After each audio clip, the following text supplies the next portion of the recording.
Jonathan B.J. Hayes here, local realtor in beautiful Port St Lucie, Florida.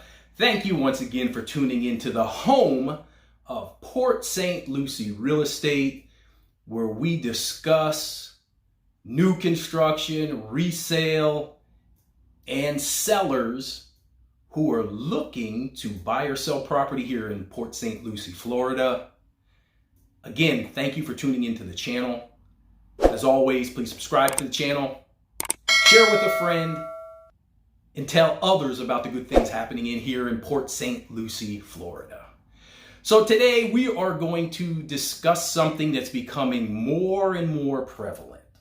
So obviously, you know, with COVID, everything that is going on, now more than ever, we're seeing inflation and other things take place. So I get calls all the time from past buyers, ways they can save money on their monthly payment. So today I'm going to go over something that maybe you know about, maybe you don't know about. Today we are going to discuss private mortgage insurance, or what we like to call PMI. So what is this thing called PMI? So first of all, PMI, private mortgage insurance, in short, I'm a get to the point type of guy. It's really made so the bank doesn't lose. So it's a way that the bank and the government have decided we need people to lend money for people to buy houses. And yes, we know people are going to default. Some people aren't going to pay you because they don't want to pay you. Some lose their job, whatever. It's a way to make sure that the lender, the bank, doesn't lose all of their money. It's what it says it is, private mortgage insurance, okay? When you buy a house, if you are buying with, let's say, a conventional loan or an FHA loan, PMI comes into effect when your loan to value is more than 80%. So for instance, you put 10% down on a house, 10 is less than 20, you've got to borrow 90% of the money. That's where PMI kicks in to make sure they're not going to lose if you default, okay? When you do a conventional loan, let's say you put 10% down, you still got a 90% loan.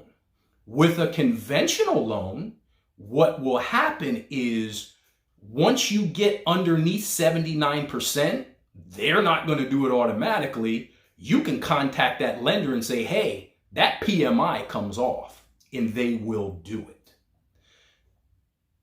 On the other side of things, if you're buying with what's called an FHA loan, FHA usually has the lowest interest rate, so that's good, but the PMI never comes off the loan. So even if you own that house for 25 years and only have 15% to pay, that PMI stays on there forever. Depending on credit score, how big the house is, PMI monthly could range anywhere from $150 a month to $400 a month on your payment. Yeah. So could you imagine being able to knock off $300 a month on your mortgage payment? That's a decent amount of money. And if $300 isn't much to you, you can just send it to Jonathan every month. I could do something with it. So here's what has to happen in order for you to get rid of this PMI. Obviously, we talked, if you're conventional, you get to under 80%, it will automatically come off. But even if you don't get to that point, or you have an FHA loan right now, which it never comes off, here's how you can get rid of it. Refi. Right now, values of homes over the past 2 years have skyrocketed. If you're somebody that has bought a house in the last, not in the last year, but any time before that, let's say 2 years ago, you really need to think about refinancing that loan.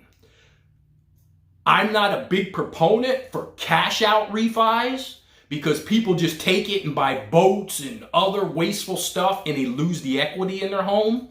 But I am a proponent of refining for payment. If you refi for payment because the values are so high, like we discussed, you can knock off $150 to $400 a month on payment. These are ways that, one, you could save on payment, or I know a lot of people, what they're doing, now that they've refied, they no longer have the PMI, but that extra $400 a month savings, they're still making their original payment, which will ultimately slash off how many years they have to pay on that loan. They're turning a 30-year loan into a 20-year loan, let's say. So this is a helpful hint and tip to everybody out there that has bought a house 2 years ago or later. You might want to think about refining and put that extra money each month in your pocket. Thank you for tuning into the channel, the home of Port St Lucie Real Estate. As always, this is Jonathan BJ Hayes here. Remember to subscribe to the channel. Tell a friend about the good things here in Port St Lucie. And as always, stay safe and be blessed.